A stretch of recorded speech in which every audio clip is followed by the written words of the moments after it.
Hey everyone, this is Shakmat Modular's Clock Upon MK2. It's an update from their previous Clock Upon. It's a clock generator that works well as a starting place for your entire setup, giving you easy to use transport controls and some fun and interesting options for manipulating the clock to give different feels to your entire rig and your beats. In this video, I'm going to quickly walk you through the menu, show off some of its features and how to use it. And I thought a lot about the best way to really demonstrate what this thing can do, and how I've set it up is to do some A/B comparisons. There's so many different grooves packed into this and different time signatures. Today, I'm gonna focus only on 4/4, but we'll walk through the different grooves. I've got two patches that I'm gonna show you. One is just a rhythmic patch, and the second one involves a synth voice on top of some basic rhythms. And I'll highlight different grooves that you can get in 4/4. That will give you a sense of how these different grooves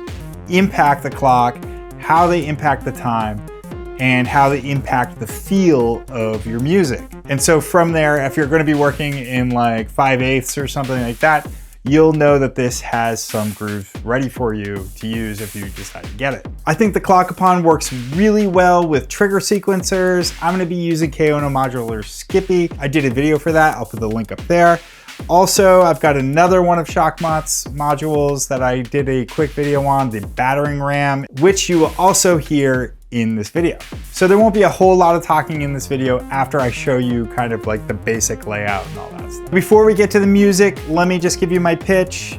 Don't forget to subscribe. If you want to support my channel, head on over to Patreon. I give away DIY modules on a monthly basis, and I've got patch books and things like that for the Moog Sound Studio. And if you still want to support my channel but don't feel like doing all that stuff, I've got affiliate links down in the description for Perfect Circuit. So if you are gonna buy the Clock Upon or anything else, feel free to click through that link. They give me a small tip. I really appreciate it. The support from you is what keeps this channel going. So thank you so much to all my supporters. And with all of that said, let's head over to the rack and make some music. Okay, let's do a quick module overview just so we know what all the outputs mean and how to navigate the menu and everything. So there are 4 outputs right here. There's a MIDI input, but the 4 outputs are clock, accent, 16th, and reset. This clock output is the main output. This is where all of the different variations that you dial up and all the grooves, they affect this clock coming out. The accent output is right here.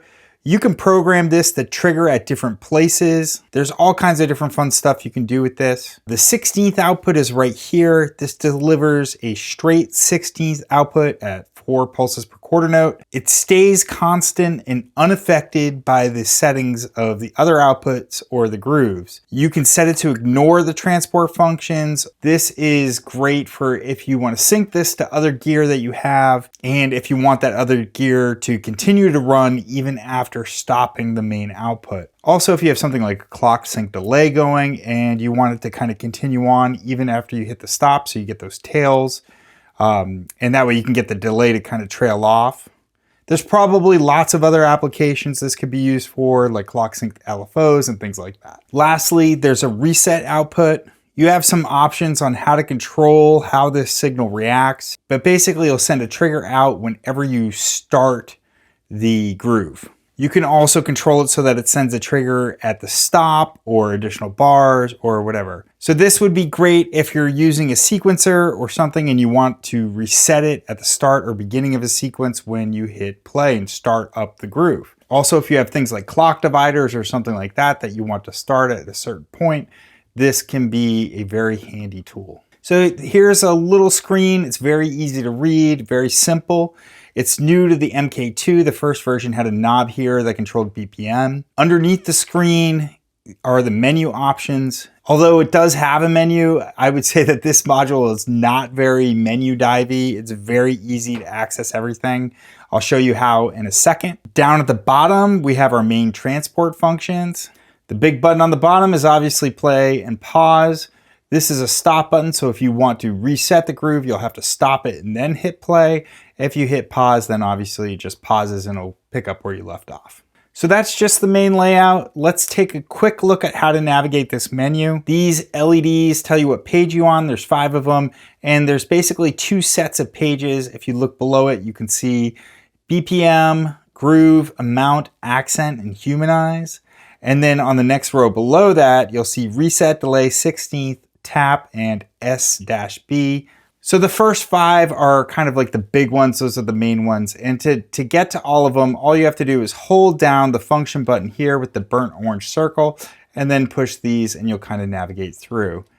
If you keep going, there'll be blinking LEDs, and that will be the bottom row. The first one is obviously where you can control your beats per minute. The second one is where you go through all the different grooves that are available to you.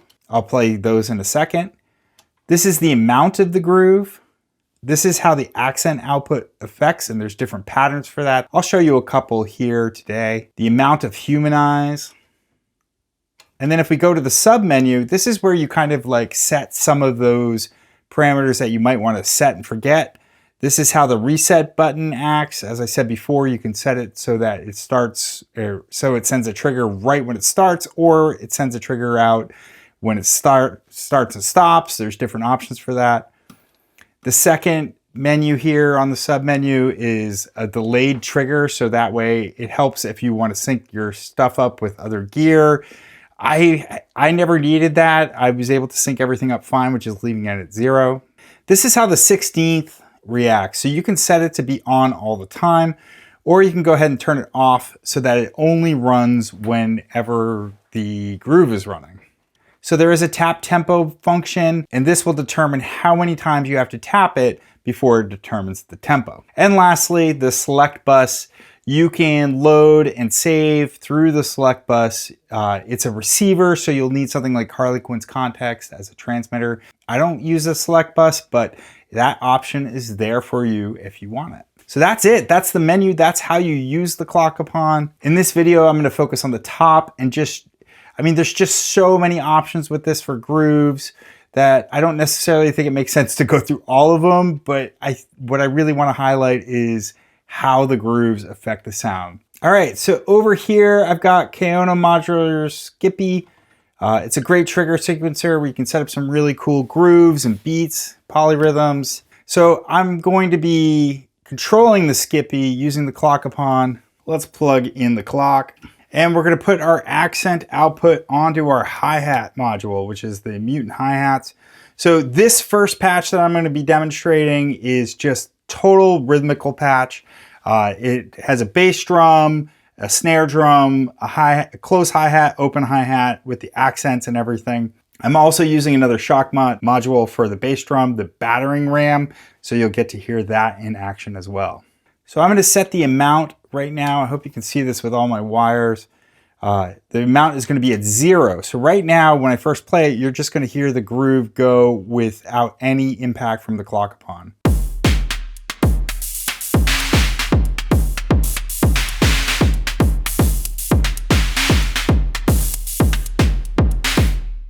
There you go. So if we go over to the groove section, there's all kinds of different ones to choose from.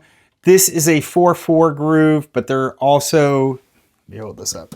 This is a 4/4 groove, but if we go through it, you'll notice that after the 4/4 grooves, we got 5/8 grooves, we've got 6/8 or 3/4 grooves, 7/8 grooves, and 9/8 grooves. So there's tons to choose from. Today we're gonna stick with just the 4/4.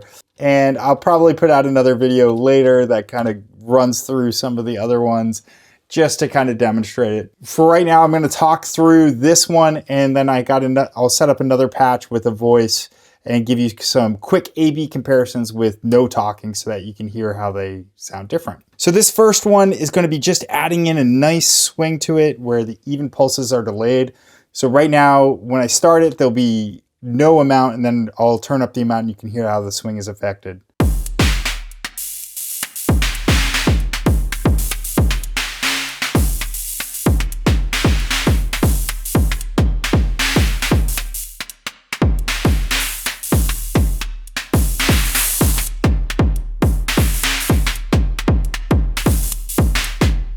So you can hear it just automatically breathes some life into it. Now swing is kind of like a typical one. It's a typical groove that lots of sequencers do. So I want to show off some of the ones that are a little bit just different. So let's start with, let's go back to grooves. This one's pretty cool. It's called a ternary.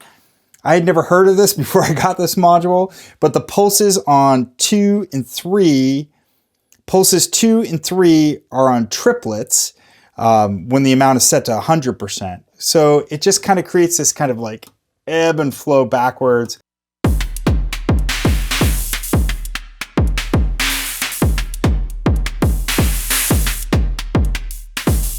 Now the last 4 grooves they have here, they're described in the manual as iconic hip hop grooves. We're gonna revisit these in a second with a more kind of typical beat. I'm gonna run through these grooves with this beat.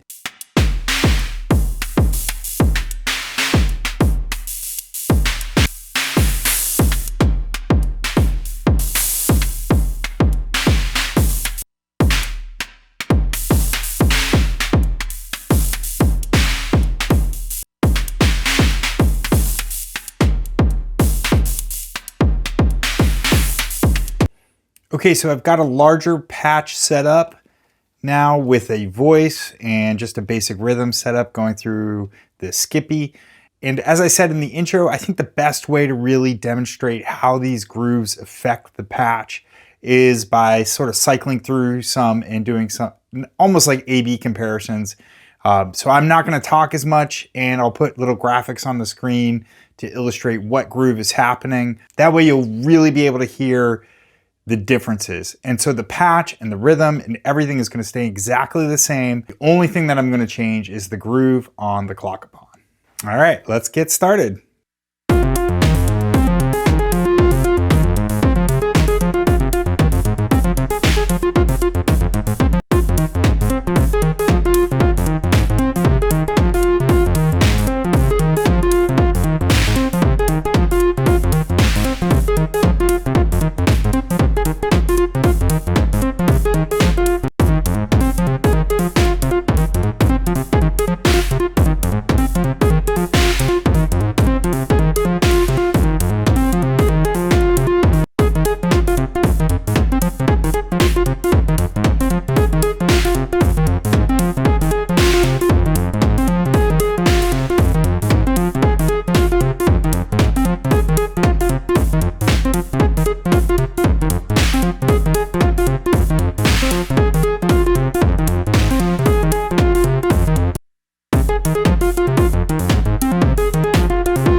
All right, so there you have it. That's the Clock Upon MK2. I hope you enjoyed this video. As I said in the intro, there are all kinds of other grooves for different time signatures and things like that. So this was just a taste of what you can do with it. But I think that this was the best way just to kind of illustrate how a groove can impact the overall feel of a sequence or a patch. And so then you can speculate on how this could fit into your setup. Thanks so much for watching. Please hit that subscribe button and check out my Patreon page, you know, all that stuff. So thanks so much. I'll see you next time.